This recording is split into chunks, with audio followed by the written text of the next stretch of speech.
Good evening, everyone, and welcome to another edition of the home education segment of the Female Educators Roundtable.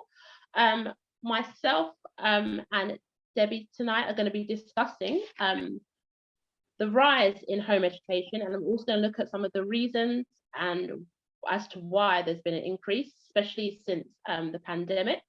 But before I do that, introduce myself, just in case we haven't seen you guys, I think for about 2 weeks. Yes. Time does fly. So yeah, this is a special break in the show. My name is Alicia Scott. I'm an educator, and also I'm passionate about home education and special educational needs. That's also another one of my passions. And I also do tuition, and my just general interests are around education and just ensuring that all children have access to an insightful education that's going to prepare them for the future. Okay, thank you, Alicia. Hi, everybody. It's been a while. I've not even done a Facebook Live all week. I've been very, very busy this week. Anyway, I'll do a Facebook Live after this. And I'll continue as next week when I get back into school again. Right, my name is Debbie Eno. I'm a teacher success coach. I coach female educators. I've got 2 Facebook groups. Oh my goodness, I'm falling over my words. I am also an educator. And I also do a show in the morning, 7 to 7:30 with Ace God Talk. So you guys need to tune in. I'll drop the link where we talk about everything education. And I also do counseling. So I do coaching and counseling, especially around this time. There's a lot of people who have a lot of challenging situation, especially post-COVID. We don't realize how much people have actually had a lot of challenge during this period. And I do counsel quite a few of them, because things we take for granted, you then realize other people out there are not able to cope with the basic. So that's what I do. Somebody was going to say, yeah. Basically, that's why. Oh, tomorrow is Mental Health Day as well. And a number of organizations are doing things. Mental Health Awareness Day. And I'm doing a walk with a set of people. It's called What Men Talk Out and Men Do. Men Do Cry. Oh my goodness, I'm getting it all wrong. I can't even remember the organization name. Anyway, I'll put it in the chat. So I'm doing a walk with that group tomorrow. And we've also got, with my counseling, my therapist group, we also looking at, we're doing a fundraising dinner sometime in the evening to heighten awareness of mental health. Because as we know, mental health is on the increase, especially among the young people. And we also know suicide have gone up massively. So we need to be aware in terms of mental health of other people. So if you haven't seen someone for a while, you need to tap into them. And when you ask them how they are and they're giving you some reason how they're feeling, just pause and just engage with them. Because it could be something so very simple that have actually set them off the edge. Things you and I might take for granted for someone else is a big thing, and it's affecting the mental health. It's like today, Alicia and I did mentoring the young people. And what was interesting in all of that, when one of our colleagues said to them, oh, what's one thing? How was your week? We had 6 or 7 children. All of them highlighted this aspect of the week they found challenging. These were only 11-year-old and under. And the fact that they found the week challenging in terms of stressful, some of them even say stressful, it's quite alarming in terms of what's going on with these young people. Mental health awareness, we must be aware of, especially these young people, mental health. Because any slight thing could throw them off the edge. Anyway, I could go on about that because both Alicia and I, we're very passionate about mental health and SCN and education. So we are going to just discuss, today we're going to be looking at homeschooling and the rise in homeschooling. And one of the reasons why some parents gave the rise in homeschooling was the mental health of the children post-COVID. Anyway, Alicia, turn over to you because I could be talking here all night. So to kick off, I think I'll start with a statistic to show how much there was a rise in home education. So between September 2020 and April 2021, 40,000 pupils were formally removed from school. So that means they were deregistered and their parents decided to home educate them. And this was compared to the average before, which was only 23,000. So you can see there is a massive jump, almost double. And that is in the space of 2 years. And we can say, a main blanket reason that people have given was COVID anxiety because of the pandemic. But however, I feel that, as Debbie mentioned, I think parents noticed when they were home educating their children, they did notice changes in their child that they wouldn't have necessarily noticed when they were in school, because obviously they weren't with them 24/7. So they weren't able to notice certain issues that were arising. But when they were home educating, they were able to notice, as they mentioned, any mental health issues, any SCN that might have gone unnoticed. So I feel that that was one of the main reasons why parents felt, you know what, I am gonna deregister my child, and instead I'm gonna home educate them, because I just feel that I'm better equipped to provide for them compared to the class teacher, who we could say was under their own pressure from living through and surviving through a pandemic. So I think if we tackle the first issue, in terms of, I feel that COVID anxiety, I feel that, especially I worked with the younger ones, and it was, you could see that when we had like the news reports when, so I'm talking, let's say early January, February, I remember in 2020, like we had parents being quite wary of them wanting their pupils to actually be in school. And I remember, for me, I was reading the newspapers in the mornings and listening to what was happening in the staff room. And all of that was increasing my anxiety as a teacher. So then obviously that would then contribute to when I spoke to the parents, and the parents would speak to me. Again, my anxiety was heightened, and we were all just in the dark. We were all in the dark, didn't have a clue what was happening. It was only when I feel that we started to hear about other countries and what they were doing, especially we had quite a few Spanish teachers. So I remember they kept informing us what was happening to their families, like going into lockdown. So we sort of felt at my old school, we sort of felt that, oh, you know what, we sort of have an inkling of what's to come.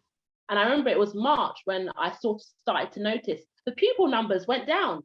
At first it was like, oh, okay, so-and-so's not here. She's never missed a day off before. But then slowly, as the weeks went on in March, I was like, wait a minute, I had a class of 30, and then 1 week I had a class of 5. The children loved it. I'm not gonna, they didn't have to queue up to do an activity, or they got our attention quite easily, didn't have to wait for the bikes. But for us, that's when we were like, wait a minute, what can we do? Because what is actually happening now? Children are not actually coming to school, parents are panicking, they're worried.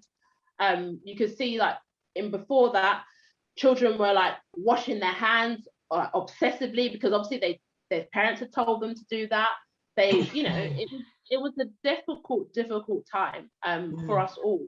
And I think that sort of didn't help with anxiety. I feel that did increase staff anxiety, pupil anxiety, parental anxiety. There was a lot. So from then, I feel like it was like a volcano waiting to erupt. all of us were going through it, but experiencing in different ways, like teachers, then you've got the parents, the pupils, and we were just trying to navigate how best to support each other because we were all literally in the dark. So I definitely feel that is one of the main reasons that we all were suffering with not knowing what was going on, and just, especially most schools as well didn't really have a plan. So again, when the schools did shut down, it was a case of, oh wow, this has not happened before. What do we do? What do we do? Yeah, it's interesting. And it was we were just, a lot of us were in the dark. Yeah, it's interesting because what you're saying, I remember, because I don't have a television.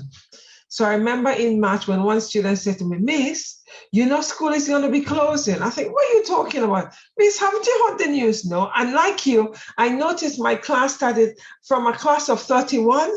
By every week, or not even week, every day, my class was becoming smaller, smaller, smaller. And then one day I thought, we broke up on the Thursday, and on the Wednesday, I was thinking, hold on, but I only have 10 children. Where's my class of 31? And on the Thursday, they're saying to us, oh, seeing as you only have 5 children, let's start collapsing the classes. So what the vice principal and deputy principal were doing, they were collapsing classes. By that, we mean that, you know, if you have 9 in your class, they're just merging the classes together. You know, because that's what they keep on saying, collapsing classes. We're saying, what are you talking about? And it's like merging the classes together, because this class was getting smaller and smaller and smaller, because parents began to feel very anxious. And when parents begin to feel anxious, the anxiety is projected onto the children. And children were not coming to school because, as you say, parents were in the dark, because nobody knew what was happening, because nobody was saying anything. And it was a situation where you realize that you started the beginning of the week with 31 children. By Wednesday, you have less than half of the children in your class. And that was a real issue. And yes, it brought on a lot of anxiety for parents, who then projected anxiety onto the children. And then you had educators who were also anxious and then projected on the children. And you know, the interesting thing about, as the week progressed, regarding this COVID, a lot of people began to attack educators, because people seem to fail to realize that we were human, first of all, and educator as a secondary, and it's a job we do. They were failing to realize that the same way they had children and other family members, we too had the same thing. So it was quite sad that how the media began to attack us, and then parents began to attack us, especially when parents realized that March, April, they had to be educating their own children. You know, the children they were sending to us to educate, now they had to be doing that for themselves. And we were attacked massively. And yes, I think one aspect of it was anxiety. They didn't know what to do.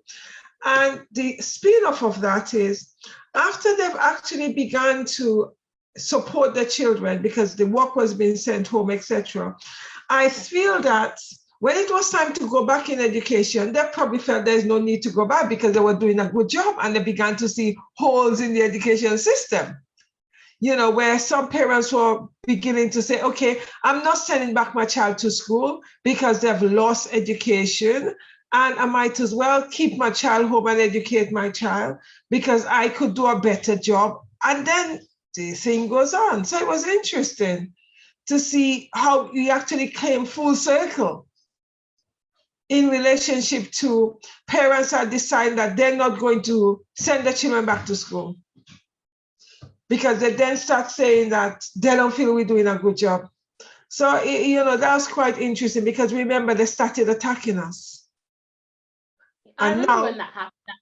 Yeah, I remember there was like a switch where it went from teachers being heroes, and when they were doing that clap for the NHS on the Thursday, like I know some people clap for teachers, but I remember I don't know what it was, like a light switch, but there was a switch where I remember I had people saying to me, oh, teachers are lazy, you lot are rubbish. And I was like, what? I was so confused. Yeah. I didn't understand. I thought, what? I said, we weren't lazy before, we were educating your children. But all of a sudden, because you have to do what we've been doing for years, Yep.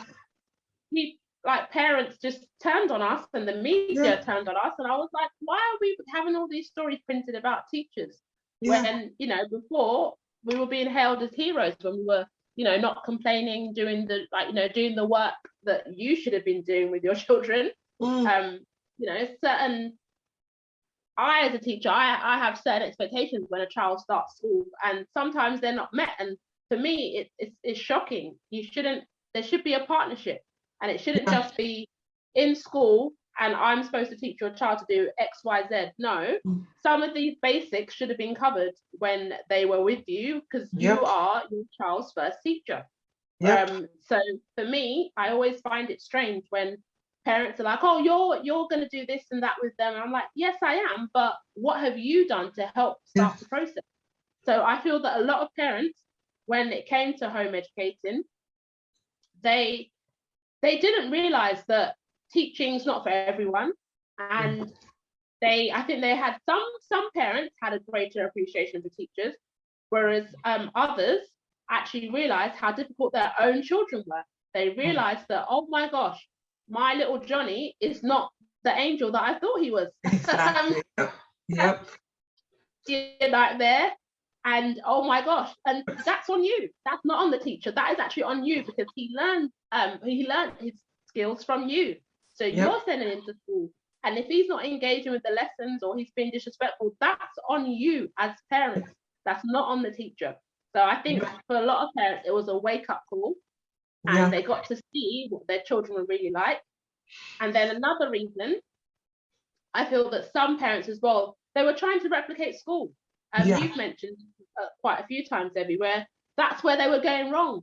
I had to explain to quite a few friends, it wasn't about replicating school. For me, straight away, I embraced the challenge when, for me, and it wasn't even the fact that I was an educator. For me, I was like, you know what? I'm going to put a positive spin on this. I could see my daughter was getting anxious. And I was like, I'm going to have my own curriculum. I'm not going to do whatever the school sends home or whatever package or whatever they want to do. I was like, I'm going to use this as my time to actually have free reign of how I would like her to be educated. And for us, it worked to our benefit. But I know for some people, they were just trying to replicate school, and it wasn't possible. You couldn't, especially if you had children of multiple ages. I know for me, I've just got the one child, so it was a lot easier. Who knows how it would have been if I had children of various ages. But I feel like a lot of people went wrong because they were trying to be teacher, and it's like, no, you're not teacher. You're still mum and dad, and your child's gonna find that difficult to try and connect. Yeah, it's very true. As you rightly said, that was the start thing.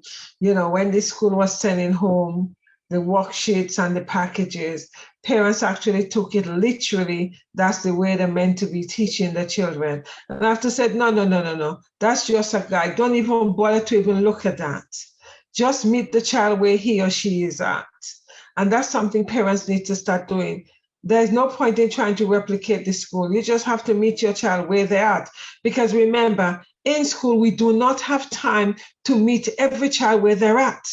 We are using one size fits all. I know it's wrong, but there's sometimes we have no choice than to use one size fits all because of the range of ability and disability we have in the class. We have to use the closest fit in terms of the education. So it's really interesting because after that, you know, there was definitely a rise in home education because, as I said, parents are deciding that, oh, well, I'm seeing gaps in the education system. My child is anxious. My child was being bullied in school. And now is the opportunity for me to take the child out of school and educate my child. So I do feel that that could be one of the reasons why we've seen a rise in home education, because parents are realizing that, okay, my child did not benefit from education this year because of COVID. So I need to catch up. So it's either I'm employing a teacher, or I'm going to support the child myself on a one-to-one basis, because as we know, supporting our children one-to-one is far better than sending them into the classroom where we as educators have 31 children. It's challenging to deal with these 31 children. Whereas if you do it with your child on a one-to-one, it's much easier. Your child is going to get a lot more from you than in the class of 31. So I think that's also a reason why, there have been a rise in mental health. Sorry, there have been a rise in home education, because we also know another aspect is mental health, a rise in mental health. Parents are seeing how the children are interacting in the school, that the children are very unhappy. So they're thinking, okay, let me educate my child at home, because I could give my child one-to-one support, and the school isn't meeting the children's needs. That's very, very true. I feel like a lot of parents did realize that when they were trying to educate their children at home, they were realizing, wait a minute, there were certain gaps in the children's knowledge. And just, I feel like some parents also got to know their children and was thinking some of their needs were unmet, in terms of if they did have any special educational needs, those needs were not being dealt with. Yep. And I feel that a lot of parents, that for them, the pandemic gave them the opportunity to try and see how they could better support their children compared to the school. Because sometimes in school, children aren't always given the correct support, or sometimes some certain aspects of children are missed. Because like you said, that when you've got so many children to support as a class teacher, you're not always able to deal with certain aspects of the child or certain issues that may arise. So sometimes I feel that some children might get missed, and I feel that when parents were with their children 24/7, they were able to identify certain issues, and they did feel that they were better equipped to support their children when they were at home. Because especially if there was, say, in terms of anxiety, parents might have been able to, if a child did have anxiety with going in, parents probably were better able to support them. Because I feel that one of the benefits I feel that from the pandemic was that mental health, the stigma is still there, unfortunately, but people were more forthcoming and speaking out. And I think once one person does it, that gives someone else the courage to speak out. And I feel that did help. So I think we did, I think we sort of put mental health on the map. And it's now a conversation that is not as awkward to have.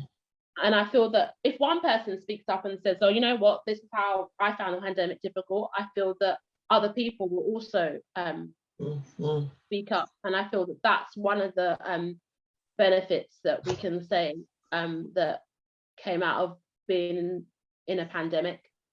Because before, it was one of those conversations that people weren't having.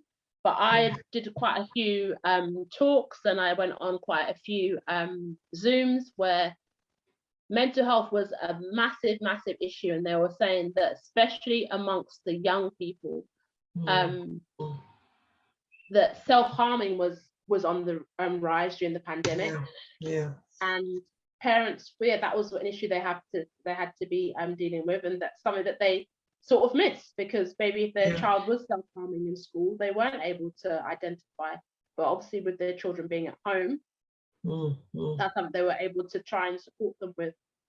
So I feel that even though for some people, it was obviously, for most of us, it was quite a difficult time period. I feel that now people are realizing that, conversations about mental health should be as common as conversations about the weather. And we shouldn't there shouldn't be the stigma attached. It should be a conversation that we should be able to have. And like you mentioned earlier, checking in on your friends, it doesn't take 2 seconds to send a text. And you don't know what that means to someone, just to know that you're thinking of them. And I feel that that's something that we need to be encouraging more of. But since the pandemic, I have seen more like organizations speaking about mental health, and I've also seen more like celebrities speaking out as well, which it is good to see when that happens. I totally agree with you on all of those points, that in terms of mental health is on the increase, also in terms of parents actually taking out a child to as a result of the pandemic, they actually decide to home educate the children and have not sent them back.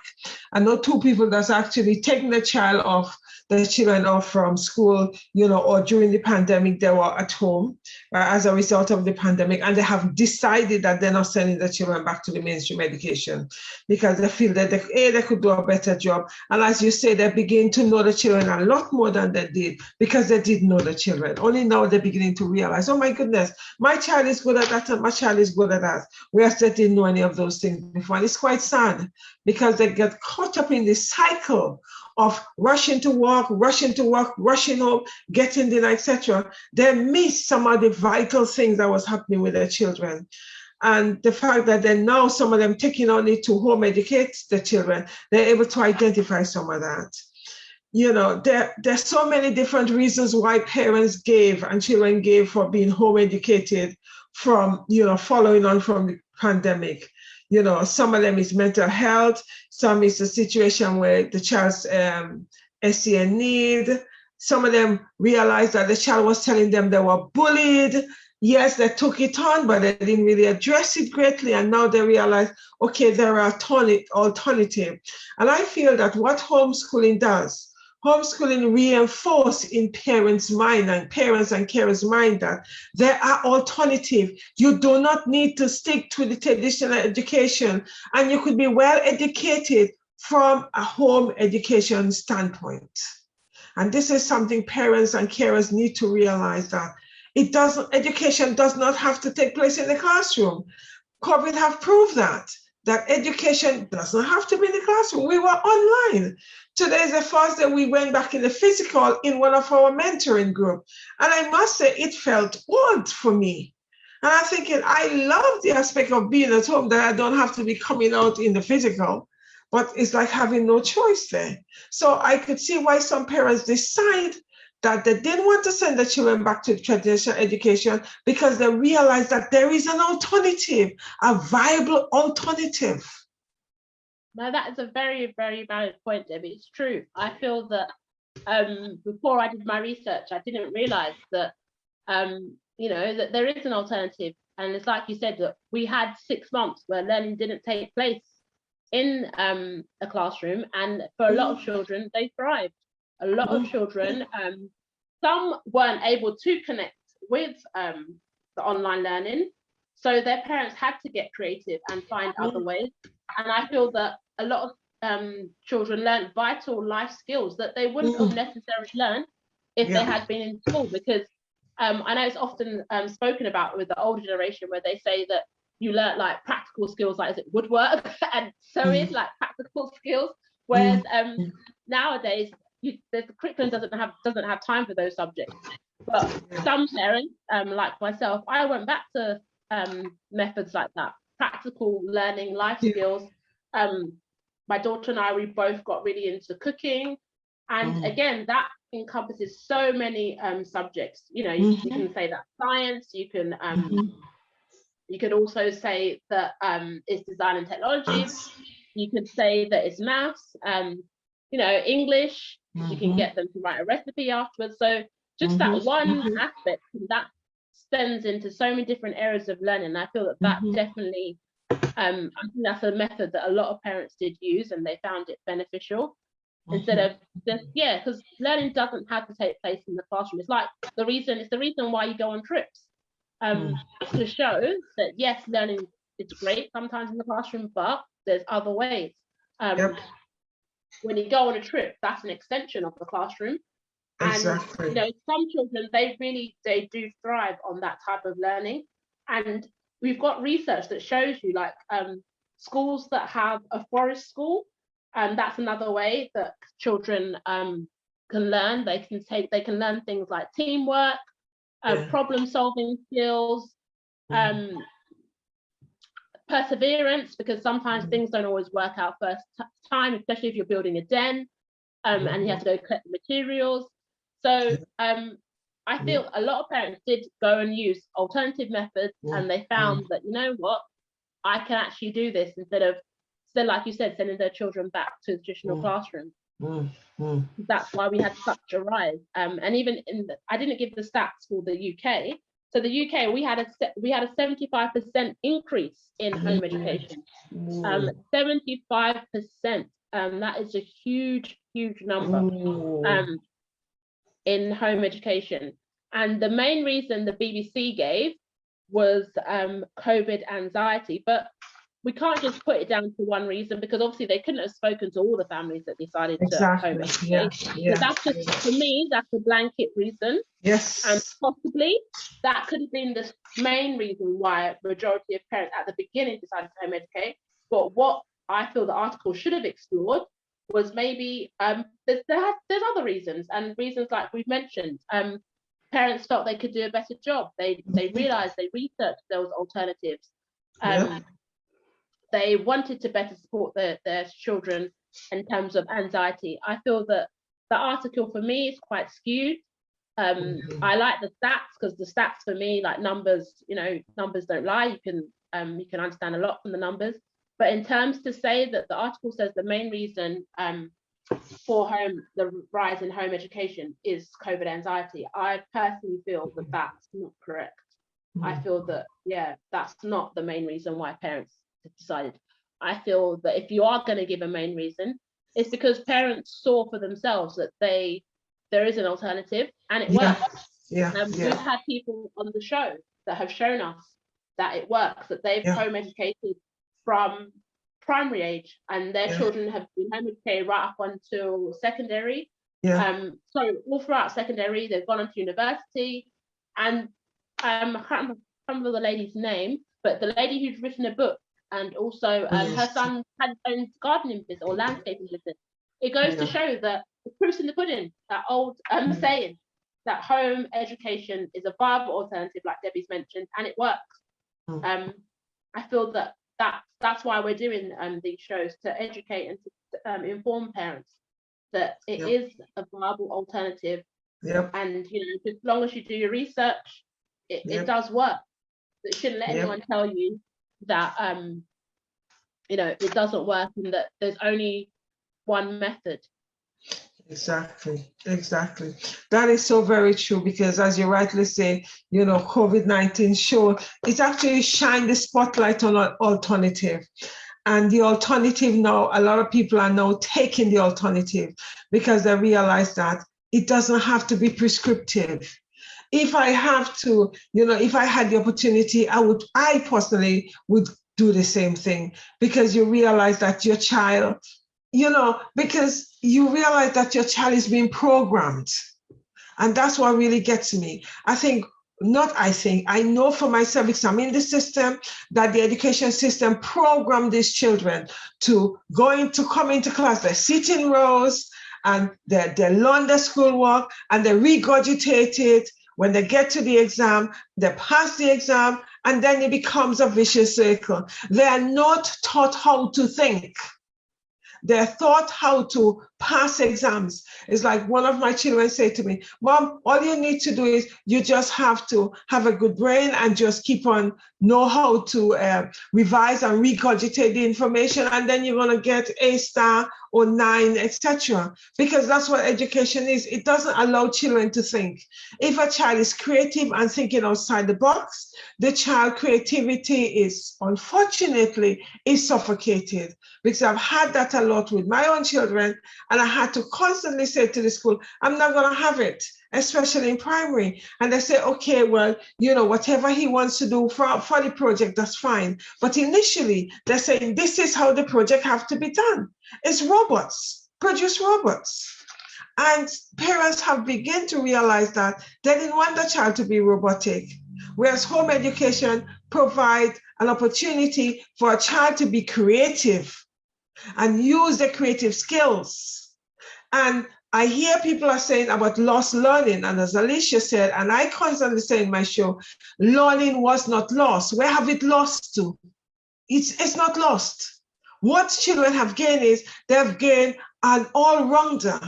A lot of them now know how to do things they didn't know before, which we take for granted, the basic, right? So the fact is, a lot of them were able to cook. A lot of them were able to clean. A lot of them were able to bake. So we had all the skills that these children were able to do, but because of the education system, they were not allowed to express that. Into the session, one child plays the piano, and during lockdown, they're able to play it even more. And that's a talent they had.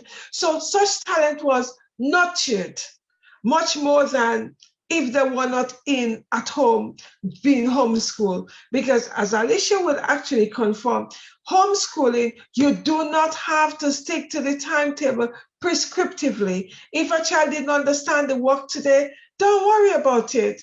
We'll look at it again tomorrow. In school, we do not have that opportunity, and we do not have that choice. We are on the very, very strict guideline that, this topic we're doing today have to finish today, or if you take part of tomorrow's lesson, it's got to finish. There is no second chance. So you could see why parents actually have home educated children, because they realize that they didn't want the child to continue to be under distress, to be programmed, because that's what the education system does. It's so true. Following on from what Debbie said, like critical thinkers, I noted down, are not encouraged in school. We're not, pupils are not encouraged to think outside the box, and we do need to change that narrative. We need more teachers to come in and shake up the system, to encourage critical thinkers and those children that don't think in the same way, that aren't robotic thinkers. Because I don't think a lot of people know, school was designed for workers. That's what school was designed for. But we need to shy away from that now. We need to move away from that and try and make sure that we are encouraging those pupils that don't think in a traditional way, that we are encouraging their creative talents, and nurturing them like any opportunity that we get. But as Debbie mentioned, because of deadlines and restrictions, it's not always possible to nurture certain people's talents, and that's why then parents have to be doing them outside of school. But in school, I feel that certain subjects we should focus more on, because for some pupils that's where they shine. That's where, for them, they do much better compared to, say, the traditional subjects, because traditional subjects are not for everyone. So it's one of those areas that I feel that, I know schools are under immense pressure, but in terms of, I think, because mental health has been flagged up, now is the time to redirect and start to focus on how we can ensure that, pupils, that we do take, that we see their mental health as important as them passing their maths and their English. I feel that's something that schools do need to take on board as well. Because it's often noted, and a lot of them are not. It's often noted that certain areas in school are missed. You leave school and you don't know about financial planning, you don't know about the benefits of your mental health, you don't know how to manage stress, how to instill boundaries when it comes to friendships or family, people. These are certain aspects of school that we should be taught, because they help us when we go into the real world. But again, these areas are not focused on. We're so busy teaching for the test that we ignore vitals that I wish that I'd been taught in school, because they would have helped me as an adult. And yeah, we know that in secondary, we see there's a huge disparity between what is taught in primary, and then when they go on to secondary, there's a whole area of learning that is missed out, and then that does impact, and it doesn't help. It really doesn't help. Like that transition period, I feel that it should be a lot longer, but in school we don't have that time, unfortunately. And then you go into the big wide world of secondary, the scary world, and it's completely different. So again, that's why parents probably feel, well, you know what, I'd rather my child be home educated, because then I can teach them these important skills that are going to help them in the long run. And often what just following back to the BBC article, what they spoke about was social skills, which is often brought up in terms of when you say that you're home educating, parents always, or not people, sorry, parents or just outsiders, family members, the first thing they say is, like you said, my child's an alien and we go to space. Oh my God, you home educate? How do they make friends? Friends are not everything, but however, you make more of an effort for your child to be sociable during home education, and they join groups. So it's not a case of, I feel that people have this idea that home education is just you and your child at home and they're just you two, but that is not it. I feel that we need to, I don't know, it reminds me of that show, The Little House on the Prairie, where I feel that parents just think it's the marvel at home educating a child, but it's not that. That is not home education. It's whatever you want it to be as a family, and your child and your children do have opportunities to socialize. There's so many opportunities that they have to interact with other children and to learn those vital skills, because as a community, there's a massive home education community, and as a community, you get together, you support each other, and you know your children are getting to socialize with their peer groups. And if anything, what I can't remember, again, I guess we had on the show mentioned, one of the benefits of home education is your child is not just with their peer group, they're amongst others that are older than them, that are younger, and that is a key life skill that they are learning from a young age. And I saw for myself that my daughter thrived. Like, we went to a home education group which was very, very mixed, and I thought she was going to struggle. I thought, oh, how's she going to get on with the teenagers? But she was fine. She was able to speak to the teenagers, those that were the same age as her, those that were younger, and it was just wonderful. Us as parents just took a step back, and we were all there glowing with pride as we watched our children build dens, explore the woods together, interact, answer each other's questions. We didn't have to do anything. As mums, we just was all there glowing with pride, because we were like, we've done that. We've made these children go out there into the world, didn't know each other, just joined a group and was able to be confident, articulate themselves and work together. And it was just a really lovely day. And there's so many of those opportunities when you are home educating. If you are that type of family, there's so many groups that you can join, and you can structure your timetable so that your child is getting those opportunities. So I feel that some people, that could be a reason why they don't want to home educate. But if anything, your child has a better social life than you when you're home educating, because there's just so many opportunities. And I learned that the community is quite wide. Like, I didn't know before.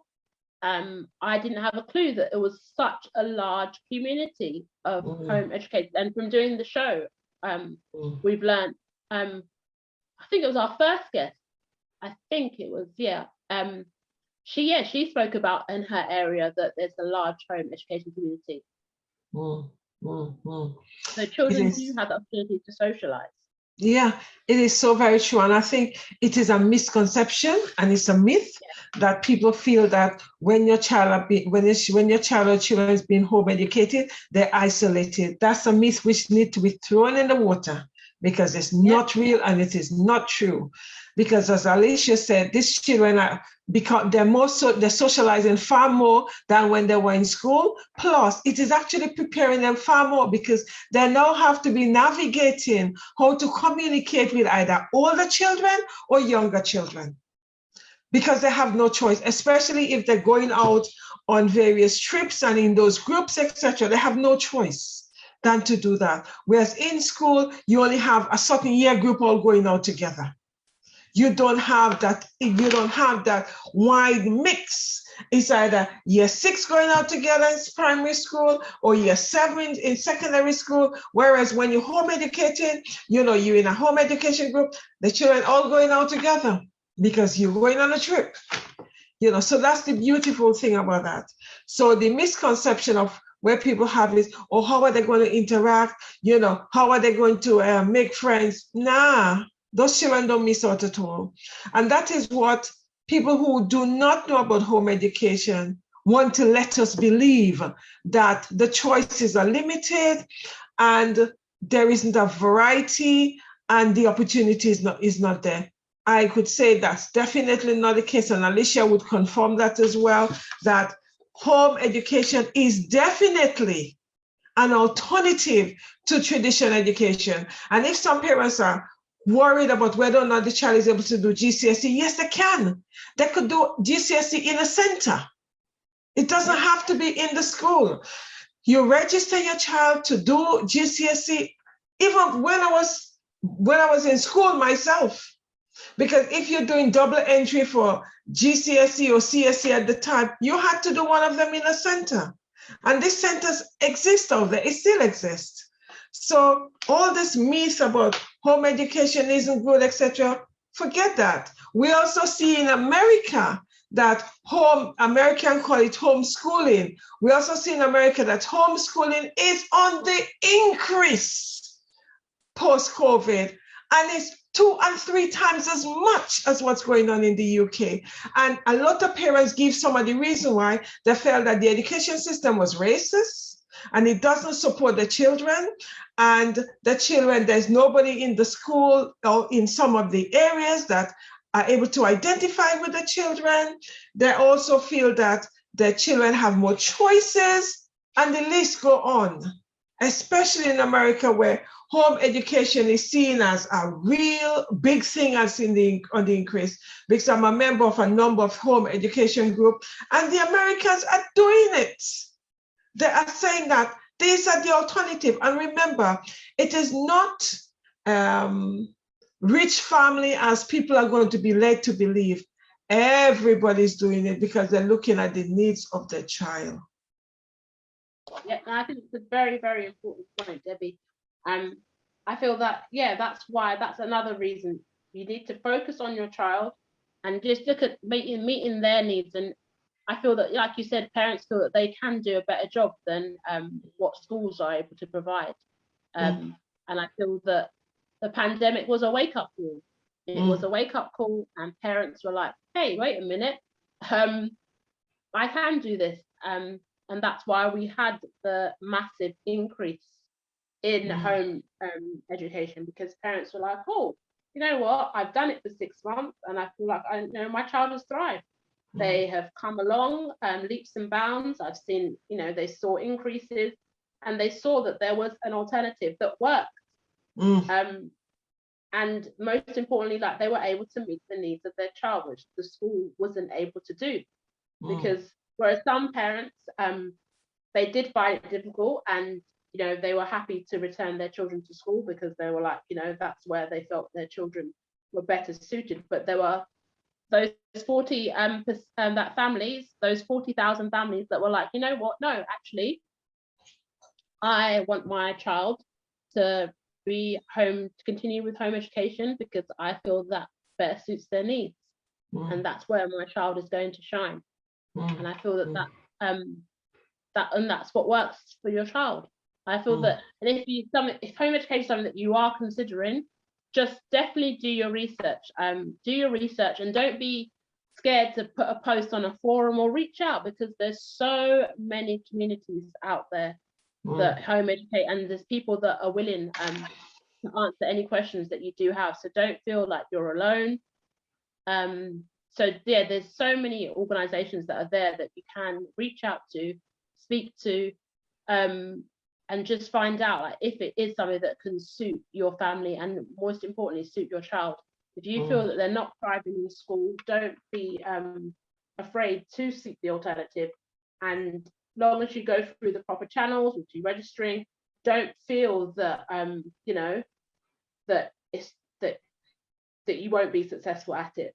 I feel that sometimes there might be an anxiety, but I feel if you speak to other people, if you listen to some of our shows, you'll see that it works.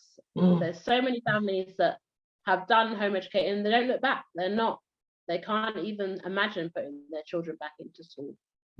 They've seen that the alternative is working, their children are thriving, and that's what's important. Yeah, I could only reinforce what Alicia said.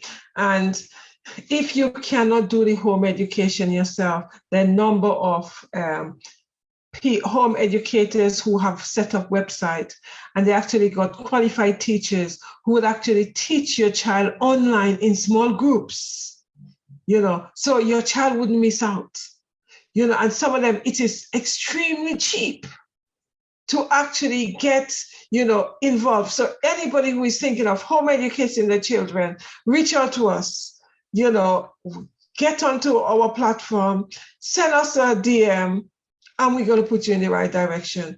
You need to remember that there's an alternative to traditional education, and it works. As Alicia reinforced it does work.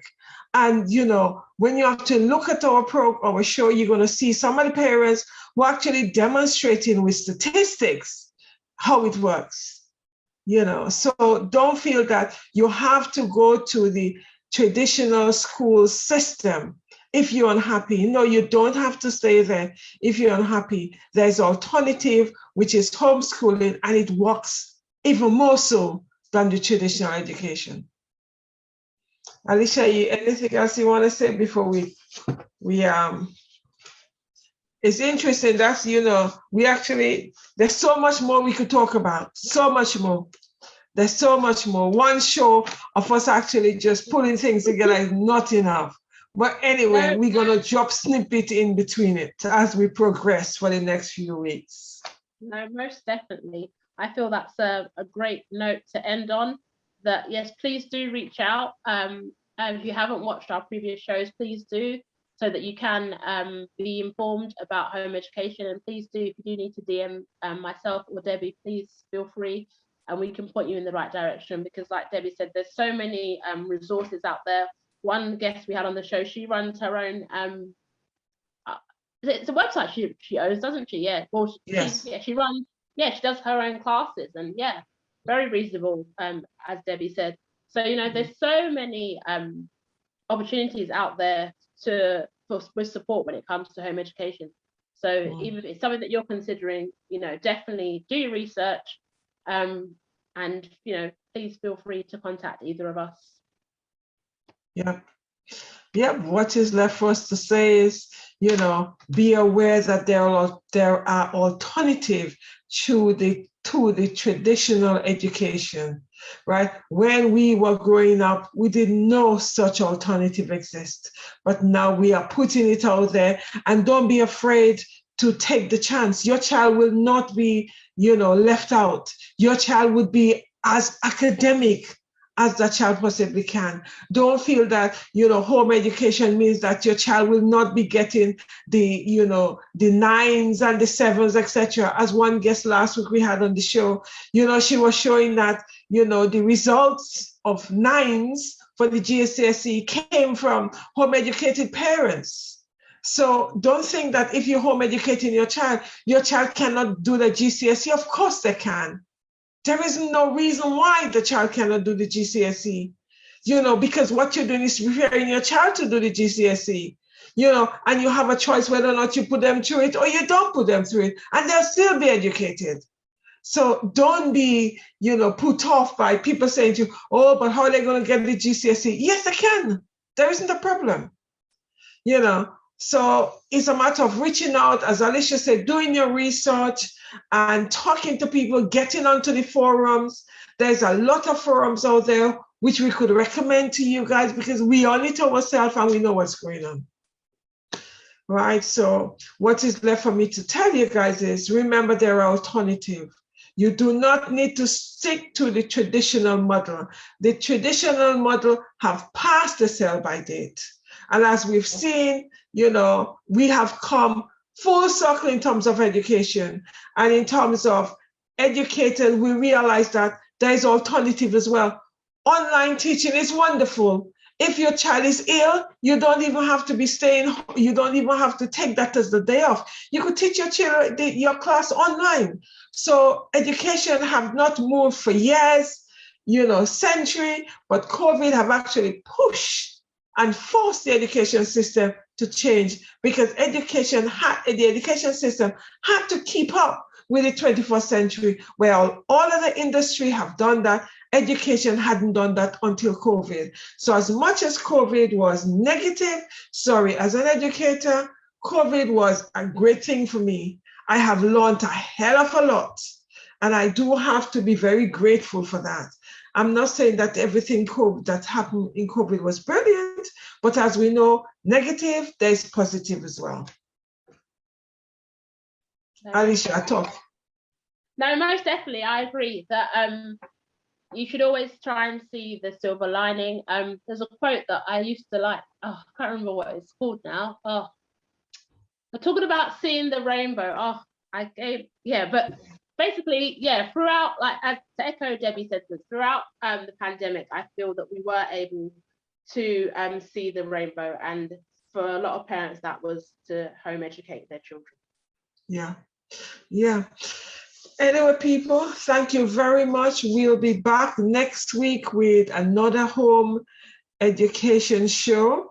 And on the Friday, there are 2 shows. I'll be in 2 shows. I'll be Female Educators Roundtable. Well, I'll be speaking to a female educator. I think she's from America. I'm not too sure. And later on in the evening, my female educator around the world is from 6 to 7. From 7:30, we have another show where we're looking at SEN children and how SEN children need to be supported and what the school is or isn't doing. And on Saturday, we have another show of home education again. Anyway, people, take care, stay blessed. Alicia, you got anything else you want to say? No, thank you for tuning in, and we will see you next week. Have a lovely evening. Yes, and stay blessed, take care. Thank you very much, people. Thank you for tuning in.